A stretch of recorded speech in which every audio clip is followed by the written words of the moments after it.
Hi all, Dashna Academy Reneat X-ray 2026 Biology Chapter Wise Analysis.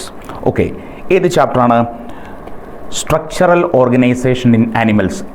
ഈ structural organisation in animals എന്ന് പറഞ്ഞ ചാപ്റ്ററിൽ നിന്നും എത്ര ക്വസ്റ്റ്യൻസ് ഈ റീനീറ്റിന് ചോദിച്ചിട്ടുണ്ടായിരുന്നു? 2 ക്വസ്റ്റ്യൻസ് ആയിരുന്നു ഈ റീനീറ്റിന് സ്ട്രക്ചറൽ ഓർഗനൈസേഷൻ ഇൻ ആനിമൽസിന് ചോദിച്ചിരുന്നത്. കഴിഞ്ഞ നീറ്റ് എക്സാമിനും സെയിം 2 ക്വസ്റ്റ്യൻസ് തന്നെയായിരുന്നു ചോദിച്ചിരുന്നത്.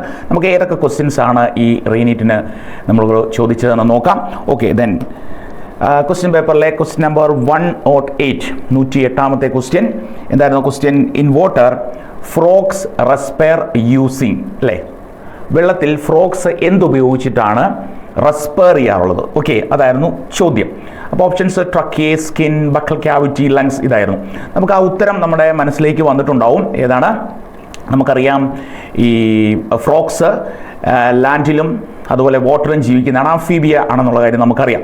സോ അതുകൊണ്ട് തന്നെ എന്താണ്, frogs use different ways to respire, അല്ലേ? ലാൻഡിലും അതുപോലെ തന്നെ പിന്നെ വാട്ടറിലും ഒക്കെ അത് റെസ്പയർ ചെയ്യാൻ ഡിഫറെൻറ്റ് വേസ് ഉപയോഗിക്കാറുണ്ട്.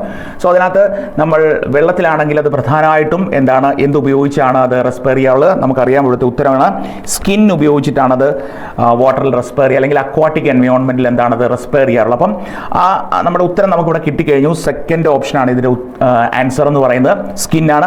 സോ സ്കിൻ ഉപയോഗിച്ചിട്ടുള്ള റെസ്പിറേഷൻ നമ്മളൊരു പേര് പറയാറുണ്ട്, അതിനെ നമ്മൾ ക്യൂട്ടേനിയസ് റെസ്പിറേഷൻ എന്ന് പറയാറുണ്ട്.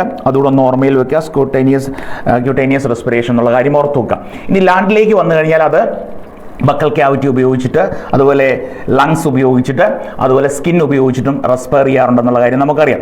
ലങ്സ് ഉപയോഗിച്ചിട്ടുള്ള റെസ്പിറേഷൻ ആണെങ്കിൽ അത് നമുക്കറിയാം ലാൻഡിലാണ്.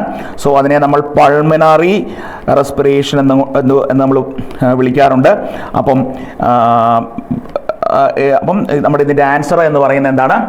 സ്കിന്നാണ്. അപ്പം ഞാൻ അതിൻ്റെ കൂടെ ബാക്കി ഓപ്ഷൻസ് കൂടെ പറഞ്ഞു എന്നുള്ളതേ ഉള്ളൂ. അപ്പം ഇതായിരുന്നു ഒരു ക്വസ്റ്റ്യൻ. അപ്പം അതിൻ്റെ ആൻസർ എന്ന് പറയുന്നത് ഓപ്ഷൻ നമ്പർ 2 സ്കിന്നാണ്. ഫ്രോഗ്സ് എന്താണ് വെള്ളത്തിൽ റെസ്പയർ ചെയ്യുന്നത്? സ്കിന്നിൽ കൂടിയാണ്. അതും അറിയാം, സിമ്പിൾ ഡിഫ്യൂഷൻ വഴിയാണ് അത് ചെയ്യാറെന്നുള്ള കാര്യം നമുക്കറിയാം. സിമ്പിൾ ഡിഫ്യൂഷൻ, ഓക്കെ, അതായത് അല്ലെങ്കിൽ ഡിഫ്യൂഷൻ നടന്ന് ബോഡിയിൽ കൂടി എന്താണ് ഡിസോൾഡ് ഓക്സിജൻ ഉള്ളിലേക്ക് കയറി ആ രീതിയിലാണ് റെസ്പിറേഷൻ നടക്കാറുള്ളത്. അപ്പോൾ ഇതാണ് ഒരു ക്വസ്റ്റ്യൻ, നമ്മുടെ സ്ട്രക്ചറൽ ഓർഗനൈസേഷൻ ആനിമൽസിനകത്തുള്ള ഒരു question. And then second question ഏതാണെന്ന് നോക്കാം. രണ്ടാമത്തെ ക്വസ്റ്റ്യൻ പേപ്പറിലെ 135, 135ാമത്തെ ക്വസ്റ്റ്യൻ 135 എന്തായിരുന്നു question? In frogs the number of pairs of cranial nerves arising from the brain are dash.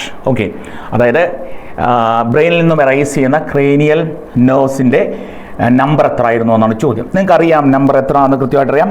Answer 10 ആണ്. 10 pairs ആണ്, അല്ലേ? ഇവിടെ നമ്മൾക്കറിയാവുന്നതുപോലെ എൻ്റെ നെർവസ് സിസ്റ്റം എന്ന് പറയുന്നത് എന്താണ്? Central nervous system, brain and spinal cord ഉൾപ്പെടുന്ന. അതുപോലെ രണ്ടാമത്തെ എന്താണ്? പെരിഫറൽ നെർവസ് സിസ്റ്റം ഉണ്ട്, അവിടെ ക്രേനിയൽ നെർവ്സ് ഉണ്ട്, സ്പൈനൽ നെർവ്സ് ഉണ്ടാവും. ദെൻ ഓട്ടോണോമിക് എന്താണ് നെർവസ് സിസ്റ്റം ഉണ്ട്, സിമ്പതറ്റിക് ആൻഡ് പാരാസിമ്പതറ്റിക്, ഇതൊക്കെ നമുക്ക് അറിയാവുന്ന കാര്യമാണ്. ഇവിടെ ചോദ്യം ഇതായിരുന്നു, ബ്രെയിനിൽ നിന്നും എറൈസ് ചെയ്യുന്ന ക്രേനിയൽ നെർവ്സിൻ്റെ എണ്ണം എത്രയായിരുന്നു? അത് ഹ്യൂമൻസിലാണെങ്കിൽ നമുക്കറിയാം എന്താണ്, അതിൻ്റെ എണ്ണം 12 ആണ്. പക്ഷേ ഫ്രോഗിലേക്ക് വന്നു കഴിയുമ്പോൾ എന്താണ്, അത് 10 pairs ആണ്, അല്ലെങ്കിൽ 20 ആണ് എന്ന് നമുക്കറിയാം. അപ്പോൾ ഇവിടുത്തെ ആൻസർ എന്ന് പറയുന്നത് 10 ആയിരുന്നു. അപ്പോൾ 10 ആണ് ആൻസർ. സോ അപ്പം ഈ 2 ക്വസ്റ്റ്യൻസ് ആയിരുന്നു നമുക്ക് റീനീറ്റിന് സ്ട്രക്ചറൽ ഓർഗനൈസേഷൻ ഇൻ ആനിമൽസ് എന്ന് പറയുന്ന ചാപ്റ്ററിൽ നിന്നും ചോദിച്ചത്. ഈ 2 ക്വസ്റ്റ്യൻസും വളരെ സിമ്പിൾ ക്വസ്റ്റ്യൻസ് ആയിരുന്നു. ഇത് രണ്ടും നിങ്ങൾക്ക് കിട്ടിയെന്ന് വിചാരിക്കുന്നു. ഓക്കെ, അടുത്ത ചാപ്റ്ററുമായിട്ട് നമുക്ക് ഉടൻ എത്താം. Okay, thank you.